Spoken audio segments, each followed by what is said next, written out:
আরামবাগ পৌরসভার উন্নয়নমূলক কাজের গতি বাড়াতে সোমবার পৌরসভার বিভিন্ন দপ্তরের আধিকারিকদের নিয়ে একটি গুরুত্বপূর্ণ বৈঠক অনুষ্ঠিত হয়ে গেল। এই বৈঠকে নেতৃত্ব দেন পুরসরার বিধায়ক বিমান ঘোষ এবং আরামবাগের বিধায়ক হেমন্ত বাগ। বৈঠকে পৌরসভার চলমান ভবিষ্যৎ উন্নয়নমূলক প্রকল্প নিয়ে বিস্তারিত আলোচনা হয়। রাজ্য সরকারের পরিবর্তনের পর তৃণমূল পরিচালিত একাধিক পঞ্চায়েত পুরসভার প্রশাসনিক অচলাবস্থা সৃষ্টি হয়েছে বলে অভিযোগ। বহু জায়গায় প্রধান, উপপ্রধান, পুরপ্রধান ও চেয়ারম্যান নিয়মিত দপ্তরে না আসায় সাধারণ মানুষ প্রয়োজনীয় নাগরিক পরিষেবা থেকে বঞ্চিত হচ্ছেন। এই পরিস্থিতির কথা বিবেচনা করে আরামবাগ পৌরসভার প্রশাসক নিয়োগের সিদ্ধান্ত নেওয়া হয়েছে বলে এমনটাই জানা গেছে। সূত্রের খবর, পৌরসভার বিভিন্ন উন্নয়নমূলক প্রকল্পের প্রস্তাব ইতিমধ্যে রাজ্যের মন্ত্রী অগ্নিমিত্রা পালের কাছে পাঠিয়েছেন এই দুই বিধায়ক। সেই প্রস্তাবগুলো অনুমোদন আসায় এখন বিস্তারিত প্রকল্পের প্রতিবেদন, ডিটেলস, প্রজেক্ট রিপোর্ট তৈরি করে পাঠানোর নির্দেশ দেওয়া হয়েছে।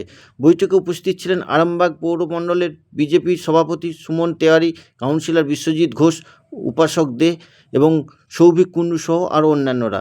পুরসরার বিধায়ক বিমান ঘোষ বলেন, পৌরসভার উন্নয়নের জন্য আমরা মন্ত্রী অগ্নিমিত্রা পালের কাছে একাধিক প্রস্তাব পাঠিয়েছিলাম। সেই প্রস্তাবগুলি অনুমোদন এসেছে।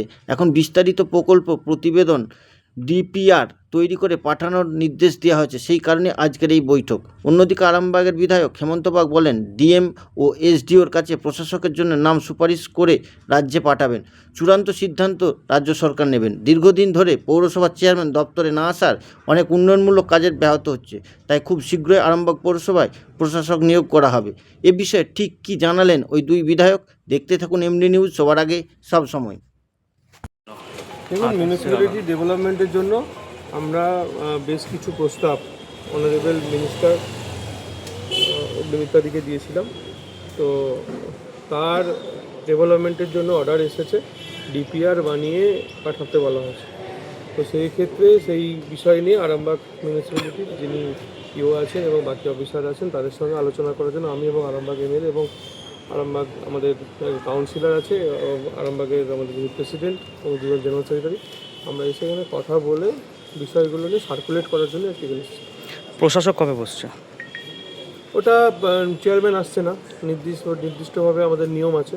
অনারেবল যিনি মিনিস্টার আছেন তিনি দেখছেন বিষয়টা, তো যতটুকু সম্ভব তাড়াতাড়ি বসে যাবে।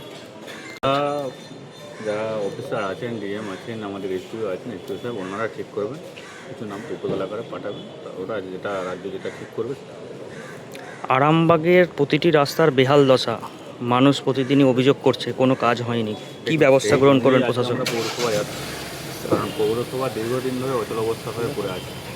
চেয়ারম্যান আসছেন না, চেয়ারম্যানের অনুপস্থিতির জন্য অনেক কাজ আমরা করতে পারছি না। আমি বিমানদা এবং টাউনের যারা নেতৃত্ব আছেন তাদেরকে সাথে নিয়ে আগামী দিনে কী কাজ করতে হবে, রাস্তাঘাট থেকে আরম্ভ করে ড্রেন থেকে আরম্ভ করে এই সমস্ত কাজগুলো যাতে তাড়াতাড়ি সম্ভব করা যায় তার ডিপিআর রেডি করতে বলা হয়েছে।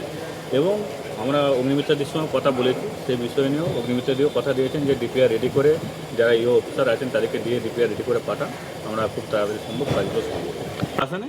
তবে কিছু নাম পাঠানো হয়েছে, যে আপনার রাজ্য যাকে ফাইনাল করবে সেটা ঠিক করবে, সেটা সরকারের বিষয় আছে। কেন আসছে না সেটা তো আমি বলতে পারবো না, কারণ তার বাড়ির বা পরিবারের লোক আমি নই।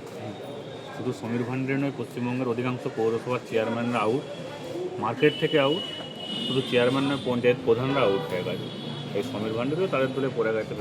ভালো, উনি তো এখন ভালো তৃণমূলে যোগ দিয়েছে, তাহলে তো ভয় পাওয়ার কারণ নেই। তারপর ভালো তৃণমূল, খারাপ তৃণমূল, সাদা তৃণমূল, কালা তৃণমূল আমি জানি না। চোর যারা তারা সবাই চোর, এটা বলে দিচ্ছি।